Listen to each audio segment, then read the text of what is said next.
Pacquiao is a once-in-a-lifetime phenomenon. There's never been anybody like Manny Pacquiao before, and I doubt there ever will be again.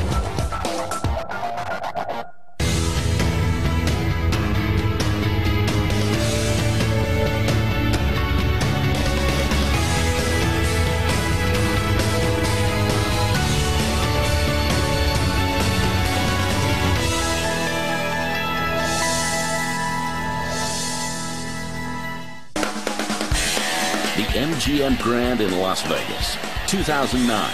Filipino Manny Pacquiao destroys Miguel Cotto and becomes the first man in history to win 7 world titles in 7 different boxing divisions. Few would have imagined that this former runaway would one day emerge as the greatest fighter of his generation. Even Time magazine named him as one of the world's most influential people and called his story a myth equal to that of any Greek or Roman hero. Feted by world leaders and movie stars, he's an icon, a congressman, and the symbol of hope for millions of Filipinos. And yet, behind the hype and glory, Manny Pacquiao has never forgotten his humble beginnings. Manny Pacquiao was born in 1978 as Emmanuel Dapidran Pacquiao, the second eldest of 4 children. He grew up in poverty in Kibawe, a small barrio in the southern Philippines. Mahirap talaga yung buhay ko dahil mahirap lang kami, walang pambili ng pagkain sa araw-araw. At siyempre, nag-aaral pa kami, wala kami panggasto sa school. At ang ginawa ko, tinutulungan ko na lang yung mama ko. His mother ran a small store, which they call a sari-sari store, and sold little things, candies, soft drinks to the neighbors, but that was not a real income. To find more work, the Pacquiaos decided to move from their barrio into General Santos City, the tuna capital of the Philippines. The family's move proved to be a turning point for Manny, as local boxers trained in the area. Even as a kid, Manny showed an unusual passion for boxing. Pati yung teacher nila, ang sabi ni Mrs., anak mo palaging naglabas, malikot, suntok ng suntok sa hangin. Yung ko, ma'am, sorry, hapit na niya. Tama ng edad na 14, baka mag-boxer siya. But Manny's mother, Dionysia, had very different plans for her son. Gusto ko nga maging pare ang anak ko, pero sabi niya, wala tayong magawa, mang, wala tayong pira. Mahirap tayo, hindi. Ang taas namang pangarap mo, mang. Things took a turn for the worse when Manny's father, Rosalio, left home for good. At the age of 13, Manny quit school to work in the streets. Soon after, he was formally introduced to the ring by an up-and-coming boxer, Abner Cordero, and his father, Dizon. Abner Cordero was a very prominent, very fine boxer, and he looked up to him, and his father trained Pacquiao at the beginning. Yung mga bata nagsusot ng guwan, tapos suntukan yung nagsusot ng gloves. Tapos nagtanong sa akin na, saan yung may ano ka ba doon? Ano, pansimbag? Oo, sa bahay may simbag doon. Pagka kinabukasan, pumunta ka agad sa bahay namin. Manny began an early habit of fighting by helping his younger brother, Bobby. Nung nag-aral kami sa last time may kalaban ako. Ngayon, sa tingin ko hindi ko kaya, kaya nagpatulong ako sa kanya. Tinawag ko siya. Mamaya pag-uwian, samahan mo ako kasi may kalaban nga ako, ganun. Doon, nagpatulong ako sa kanya. Suntukan talaga yun. If you look at the lives of the different Filipino world boxing champions, they came from humble beginnings. They wanted to make boxing a springboard for a better life. Yun ang yun ang paniniwala ko na sa boxing na natutulungan ko yung pamilya ko. At simula nun, tuloy-tuloy na at nagkaroon ako ng idea sa pagiging boksingero hanggang lumawak na yung kaalaman ko about boxing. Then, nangarap ako na maging makilala sa larangan ng boxing. And then there's Sundays, they used to have a boxing show for amateurs. And Manny would go to that gym 2-3 hours before the fights began just to make sure he would fight. Soon, D-Zone entered Manny in a series of amateur tournaments and exhibition matches. Things were looking up. His first amateur bout, and he was matched against a much superior opponent. Abner Cordero's father was stunned because Manny knocked him out, and it's hard to knock out an amateur fighter when you're a little kid. That was the beginning of the story of Manny Pacquiao. In spite of his immense boxing potential, it was still a far cry from the millions of dollars he would one day earn. Kasi nung lumalaban ako ng boxing, kumikita ako ng 100 pesos every fight. Yun lang. Eh siyempre, ang kilo ng bigas nun, 3 pesos pa lang. May 4 pesos ang kilo. So malaking bagay yung 100 pesos na kita mo sa boxing. Ano, malaki ba dyan ang kitang boxing? Sabi niya, siyempre ngayon, maliit pa. Pag mo champion ako, mang, baging milyonaryo naman ako. Himinto ka na nga. Anong magawa niyo dyan? Sabi niya, mang, sorry. Tulungan naman mo ako, mang. Suportahan mo ako. Kahit sa pagdasal lang. Just when things were looking bleak, Manny met a talent scout who was looking for promising local boxers to fight in Manila. Manny Pacquiao was one of them. Leaving nothing more than a letter behind, 14-year-old Manny headed for the bright lights of Manila to pursue his dreams of becoming a professional fighter who could support his family. He and about 9 other fighters from the Mindanao area were taken in a slow boat from General Santos to Manila. Hindi niya gusto ipaalam kay mama kasi si mama talagang ayaw niya kami mapalayo. Yan katulad ng pamuntang Maynila. Nung ano na siya, tumawag na lang siya or nagsulat, ganon. Despite an uncertain future, Manny had nothing to lose. He would now have to make it in the city of Manila alone.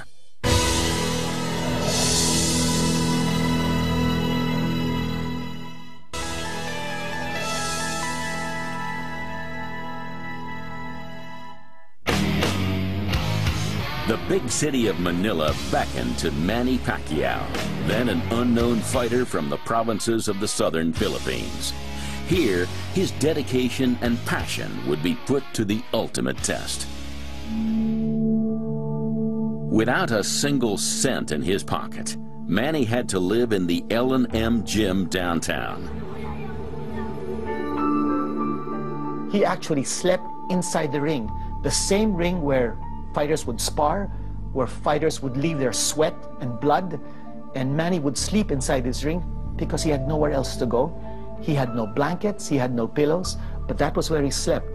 It was a crummy little place in a little back street in Manila, in a sort of a godforsaken area. But that was the kind of surrounding that brought the best out of him. You know, filth, grime, dirt, blood, sweat, and tears at times. When Manny eventually became a world champion, he never forgot his humble beginnings. He bought the L&M gym several years later, and he has now built dormitories for fighters because he felt that when he was training in that gym, there were no facilities for fighters to sleep in. And many of these fighters were coming from all over the Philippines to train in this very fabled gym. Kala ko mag-boxing kami nun. Pinatrabaho kami nun, kaya doon kami nagkahiwalay. 7 buwan. Wala kaming laban doon. Nagpadala siya, palagi siya magsulat. Sabi niya, mang, sorry. Hindi pa ako nakapadala ng pera sa iyo kasi wala pa ako mag-regular boxer dito. Nagtrabaho ako, ko ng kalawang sa mga bakal daw. Kiskit na kalawang. A window of opportunity opened for Manny Pacquiao when he caught the eyes of the gym's owner, Rod Nazario, and the producers of the national boxing show called Blow by Blow. It was the show that would make Manny a star. On the 22nd of January 1995, Manny Pacquiao finally made his professional boxing debut on television. He was only 16. Sabi niya, Mang, manood kayo sa Blue by Blue. Punta ka na sa Alulin doon sa studio. Yung lahat ng mga tao sa likod, sabi niya, sino ba itong babae? Sumigaw, palagi sigaw. Hala, mira anak, lakasan mo. Kaliwa kanan na. Sabi niya, huwag kayo mag-alala pag makita mo ako natamaan, hindi masakit. Even as a new fighter, Manny began to catch the attention of boxing fans. Well, Manny Pacquiao, when he was 15, 16 years old, starting his professional boxing career, was already very charismatic. The thing that made Manny such a popular figure in the ring was his exciting style. He was very explosive. He brought a lot of fireworks in the ring.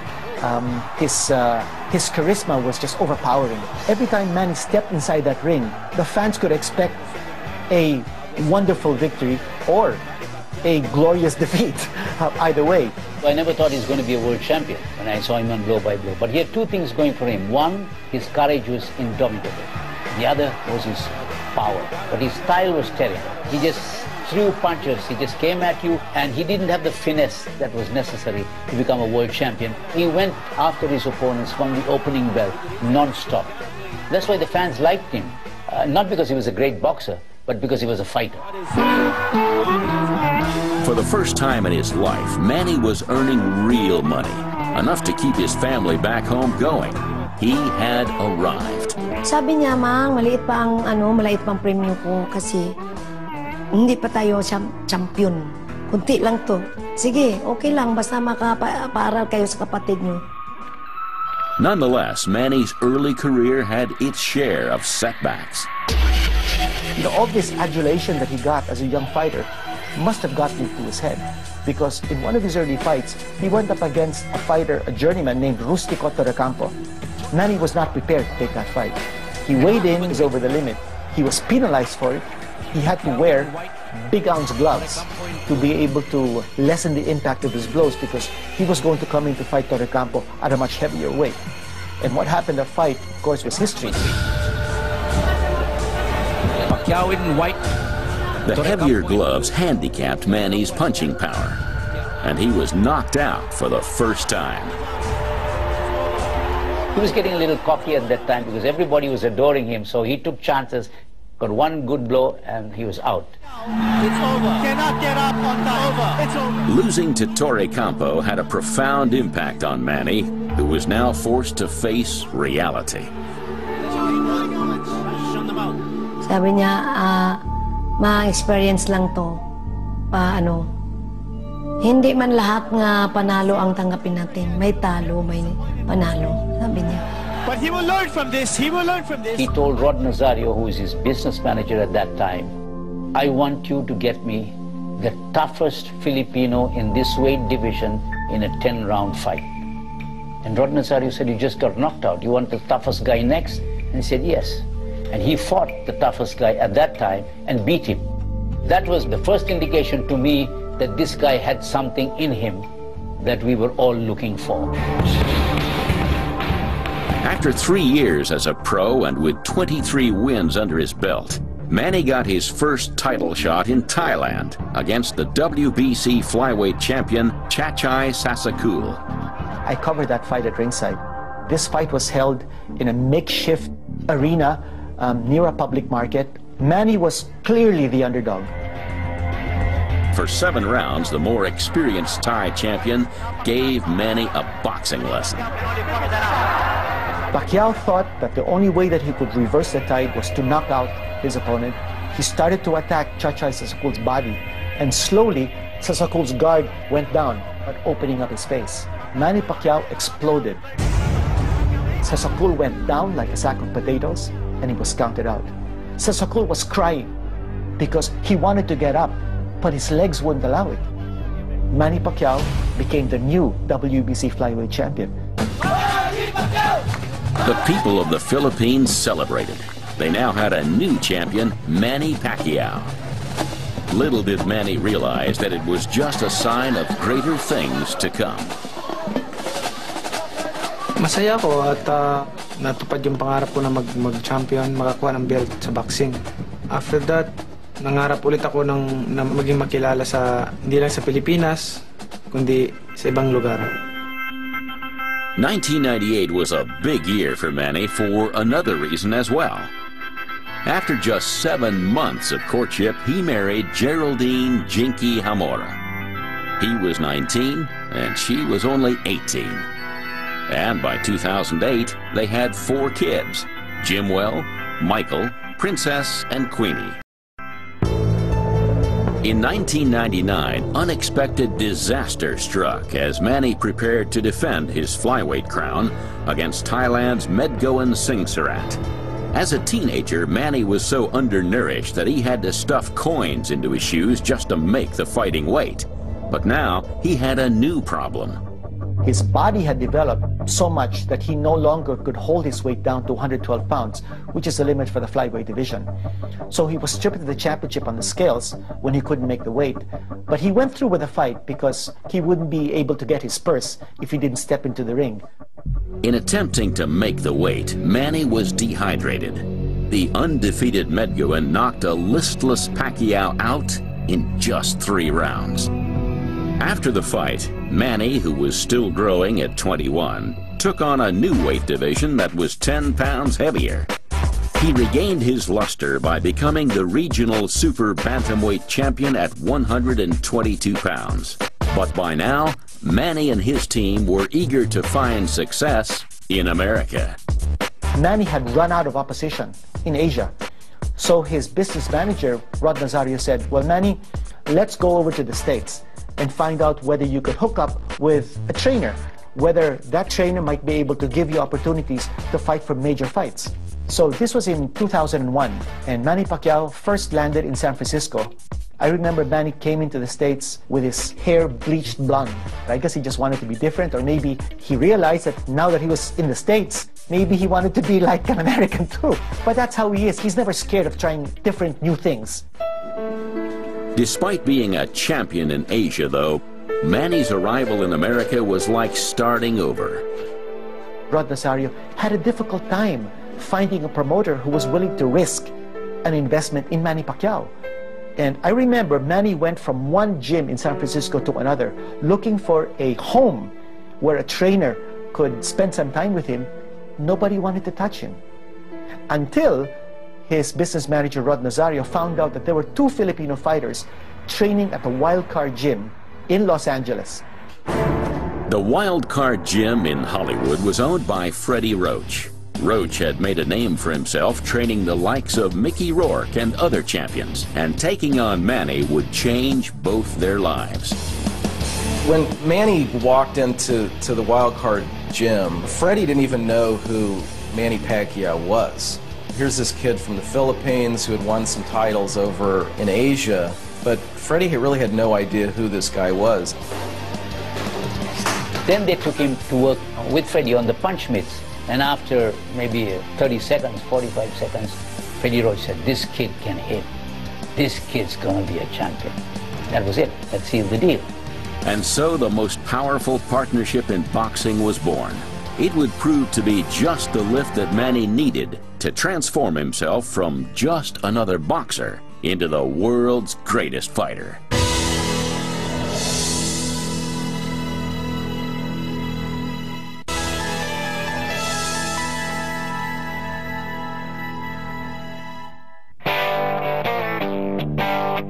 Manny Pacquiao's arrival in the U.S. in 2001 signaled a new chapter in his career. Over the next decade, he would become the world's greatest fighter, winning an unprecedented 9 world titles in 7 weight divisions, a feat that no one would have thought possible without the help of one man, Freddie Roach. Freddie Roach is a very astute man. He's a great trainer. He can see talent where others may not see the talent. And he realized that 2 things Pacquiao had going for him, his speed and his power. It's really one of the greatest combinations in boxing history. Not long after meeting Roach in 2001, Pacquiao got his first break in the American arena. IBF champion Laloho Nolo Ledwaba from South Africa was scheduled to defend his super bantamweight title, but his opponent dropped out. It was 2 weeks' notice. They asked Manny Pacquiao, you want to fight? I said, yes, I'm ready. And they said, you trained only 2 weeks. No, but I'm ready. Manny entered the ring as the underdog, but already pictured himself as the victor. His business manager, Rod Nazario, asked him one thing. The first opportunity, break Ledwaba's nose. And Manny said, okay, manager, I'll see what I can do. True enough, within the first minute of the fight, Manny bloodied Ledwaba's nose. Nobody was expecting too much, and lo and behold, he was sensational. He scored a 6-round knockout, and suddenly was a player because of that surprising, spectacular performance. So that was really what brought him to the attention of people in this country. Back home, Manny's championship victories were celebrated with hometown parades and invitations to the Malacanang Palace by President Gloria Arroyo. In spite of his tough reputation, Manny's fighting skills were still developing. For all his power, he was still a one-handed fighter who relied on his left hook to knock his opponents out. Under the tutelage of Freddie Roach, the transformation of Manny Pacquiao was about to begin. Freddie Roach said, this boy has to be repackaged. Keep that big punch. The most important thing was, Freddie taught Manny how to fight intelligently. This was something that was very new to Manny. Roach is a cerebral boxing mind. When you look at Pacquiao's incredible athletic ability combined with that boxing intelligence, then that's a lethal combination. More than just being a coach, however, Roach gradually became the father figure that Manny never had. His relationship with Pacquiao is the most unusual relationship between a fighter and a trainer. He calls him son. Manny's father left his family when Manny was not even in his teens. So all his life, Manny has been looking really for a father figure, a father image. And he saw it in Freddie Roach. Manny is from an incredibly poor background, so is Freddie, and they just had that language of boxing, they had a language of poverty. He was a man who could teach Manny the way to maturity. Despite suffering from Parkinson's disease, Roach has managed to train no less than 25 world champions. But Manny remains his star pupil. Manny's unbelievable. He makes me look good. He's the best fighter in the world, and that's why he makes me the best trainer in the world. Ang relasyon naman namin ni Freddie Roach is talagang teamwork kami. Hindi kami nagkakailangan sa isa't isa dahil matagal na kaming magkasama at sa training lagi kaming nagkakasundo. In 2003, Manny's deadliest test arrived in the form of three-time world champion Marco Antonio Barrera. Having put on muscle yet again, Manny would now fight for the ring's featherweight title.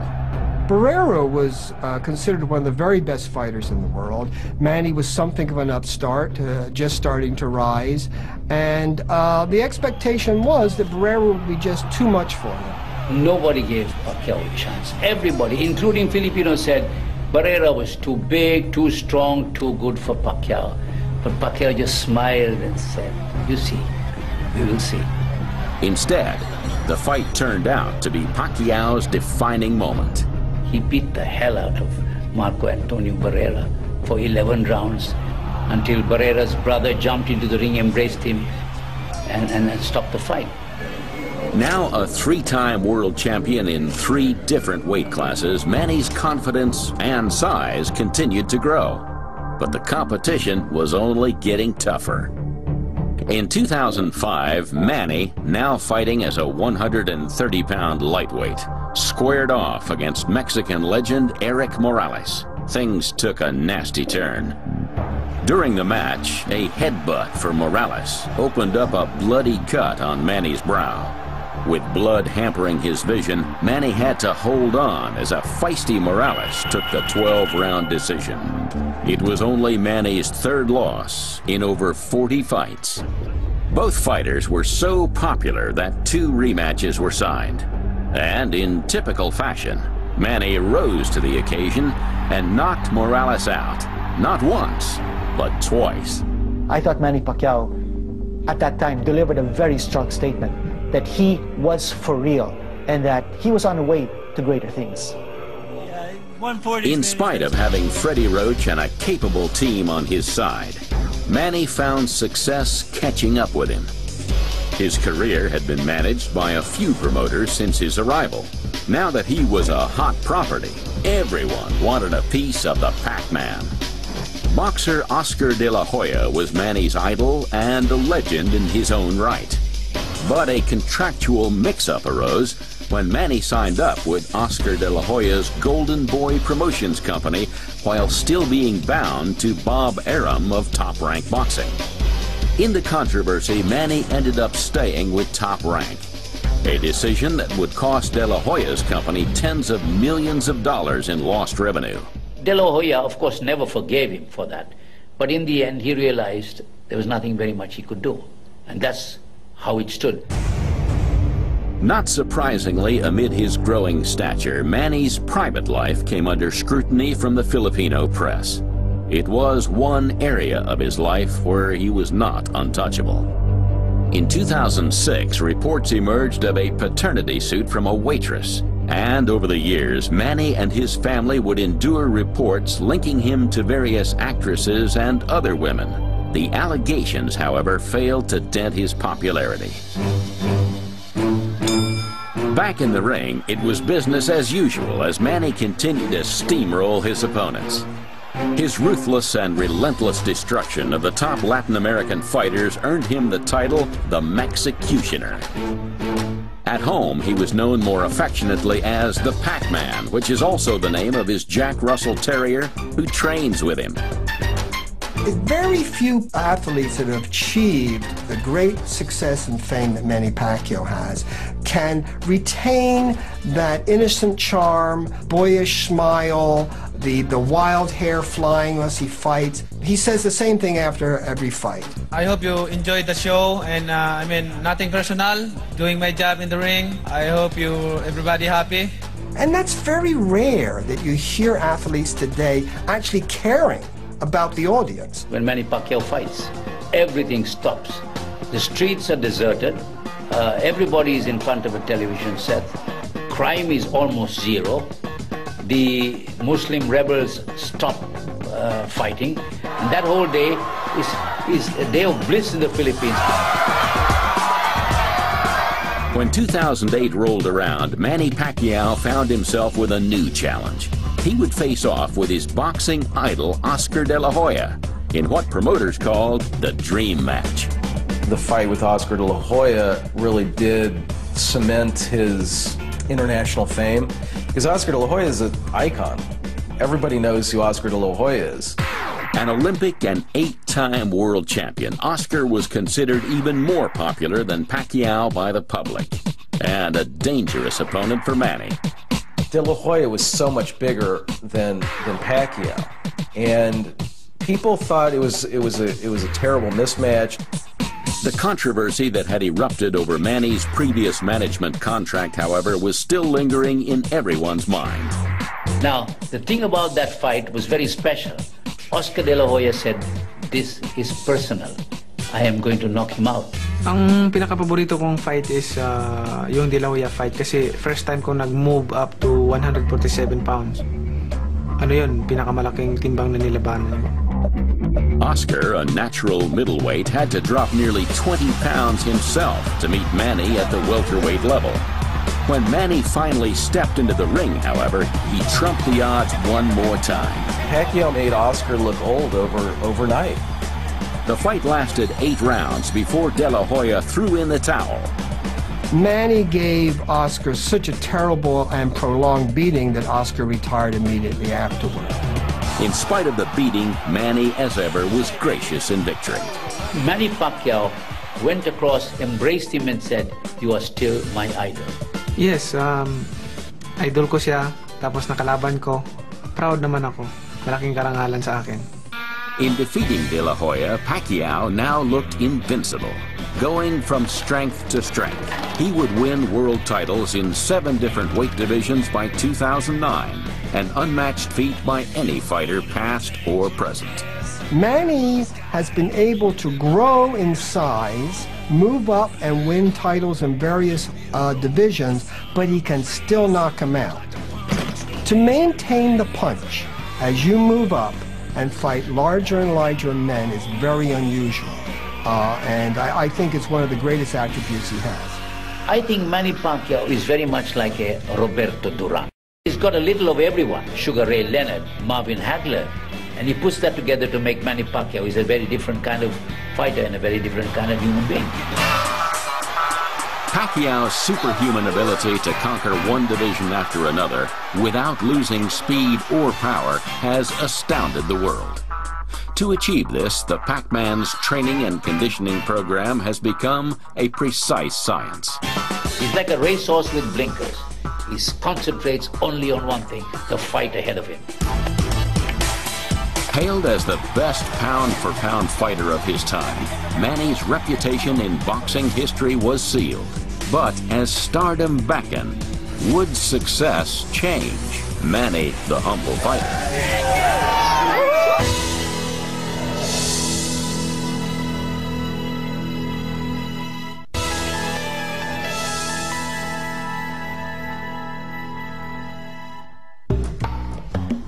From living in a shack to owning swanky homes in the Philippines and LA, Manny's transformation from street fighter to star has been stunning.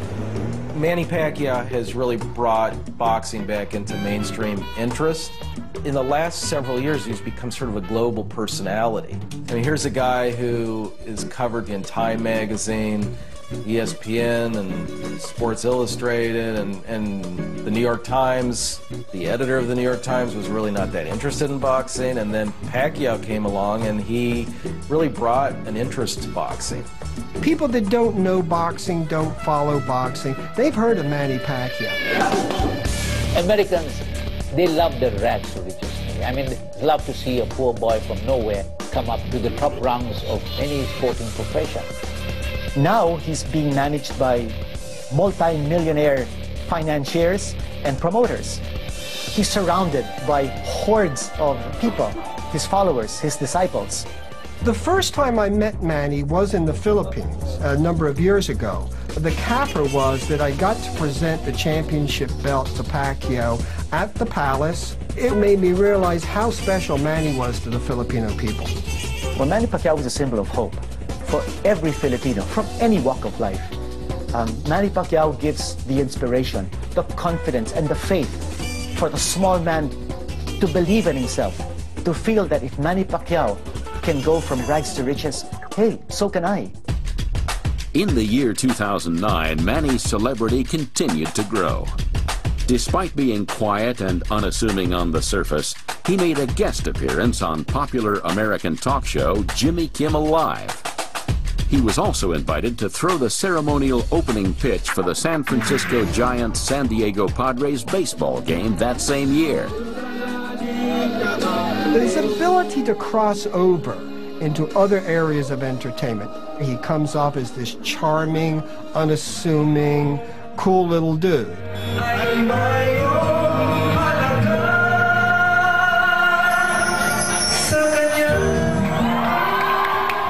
I went to one of his singing shows after a fight in Las Vegas. Nobody's trying to kid themselves and think that, you know, Manny is a fantastic singer, but he's a lot of fun. Reach for the sky. So it's no surprise that Manny has starred in a few movies, including Wapak Man, a superhero flick that saw Manny beating up the bad guys. As an actor, he's terrible.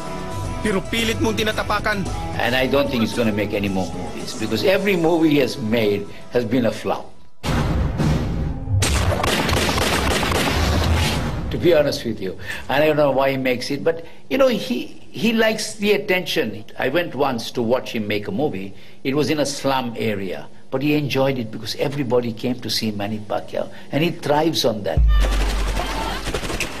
Despite Manny's less-than-stellar movie career, Sylvester Stallone has been reportedly keen to get Manny on Hollywood's big screen. To get to know Manny Pacquiao, you really have to go through a lot of different layers. He owns a mansion in Beverly Hills, but he likes to have people around him, so he stays at this condo during training camp. I think the last fight were 14 different guys. It's sort of a frat house atmosphere. At the beginning of training camp, they often go and play poker at the casinos. and they play darts, they sing karaoke.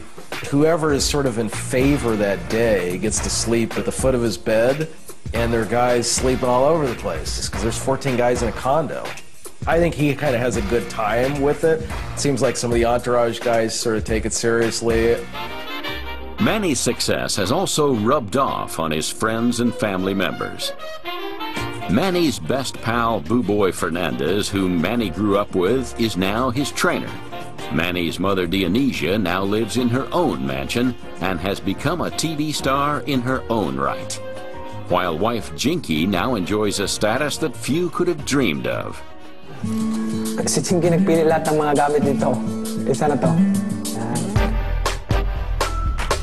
Manny Pacquiao is one of the richest athletes on the illustrious Forbes list. As a young boy, Manny sold bread on the streets just to survive. But today, the Pacquiao empire hires over 200 employees across various enterprises. From cafes and bars to boutiques and basketball teams, and even gas stations, Manny's business ventures range far and wide. For both fans and those close to him, it's gratifying that Manny hasn't succumbed to the trappings of fame and fortune, at least not for now. Si Manny, walang pagbabago sa ugali. Ang kabuhayan lang nagbago, kaya di na mahirap ngayon. When you come from the depths of poverty and reach the level that Manny Pacquiao has in terms of fame and fortune, you tend to get a distorted vision of the world and of your own importance. But thankfully and mercifully, Manny Pacquiao hasn't changed that much despite all of these things. And he's won one world title after another, but he's still the same ordinary guy. And the word you hear always is humble. Filipinos love his humility. During the Mass, during the offering of the prayers, Manny speaks out. Lord, wala may makapangyarihan. Never have I heard him say, Lord, give me this victory over my opponent. All he asks is that the Lord protect him and his opponent from suffering any serious harm in the ring. And he also says, Lord, I also pray that the people of the Philippines will be happy after this fight. Now, of course, the people of the Philippines won't be happy if he loses. So in a way, he's also asking for divine intervention for a victory. Ako hindi ko naman inisip yun na tinatawag nila akong hero. Basta ang inisip ko is at least nakapagbigay ako ng inspirasyon sa kanila. Makakuha man lang sila ng aral na kung wala ang Panginoon, walang Manny Pacquiao. Kung wala ang Panginoon, wala kung hindi ako mag-success sa buhay ko. Manny's a very superstitious person, a very religious person, and a devoted family man. Those are three things that maybe not too many people know about Manny Pacquiao. Before a fight, he goes and stays in this kind of a rundown motel next to the wild card boxing gym because it's always brought him good luck. On his way to the airport, all dressed up, he goes to the L&M gym, punches the heavy bag, says a prayer, and then leaves. The only time he didn't do that was the first fight against Eric Morales, and he lost the fight. With an estimated net worth of over $57 million, the Pac-Man has been called generous to a fault. Some wonder how long it will last. As a person, Manny Pacquiao is very giving. I think he's got a heart that he wants to share with as many people as he can. He'll spend hundreds of thousands of dollars on tickets and flying people over from the Philippines to see his fights. After the Barrera fight, he celebrated his birthday in General Santos City. And then he proudly took me to a room stacked with rice and canned goods and all sorts of things. And I said, what's this for? He said, I'm going to give it to the poor people tomorrow morning. And early morning, there were thousands of people lining up outside his house. And he was so proud. When I said, Manny, how long are you going to do this? He said to me, until the last person has been given something. Probably 8,000 to 10,000 people benefited from his generosity that very day. Oo, sabi ko, nak, control lang. Baka ibigay na nimong lahat. Wala na kayo, sabi niya, Mang. Hindi madala natin sa taas. hinihiram lang natin dito sa mundo.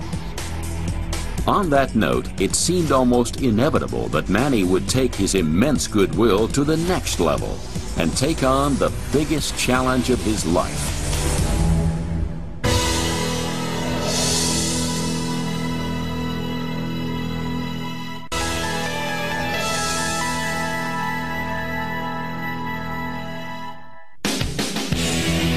In 2009, Manny Pacquiao added 2 more championships to his belt, destroying Ricky Hatton in just 2 rounds for the light welterweight title and knocking out Puerto Rican champion Miguel Cotto for the welterweight title.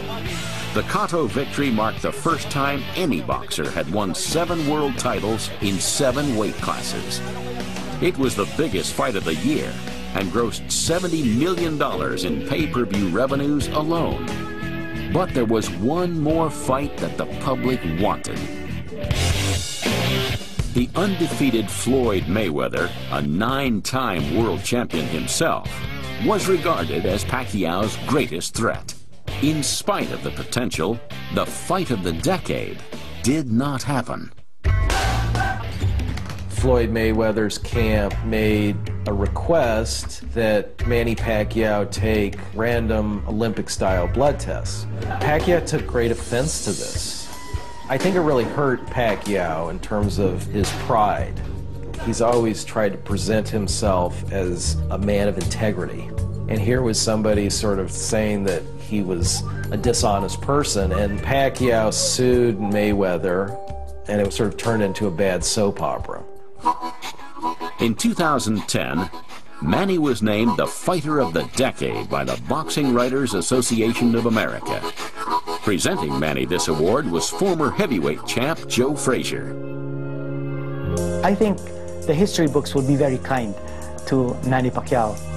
Manny Pacquiao is a once-in-a-lifetime phenomenon. There's never been anybody like Manny Pacquiao before, and I doubt there ever will be again.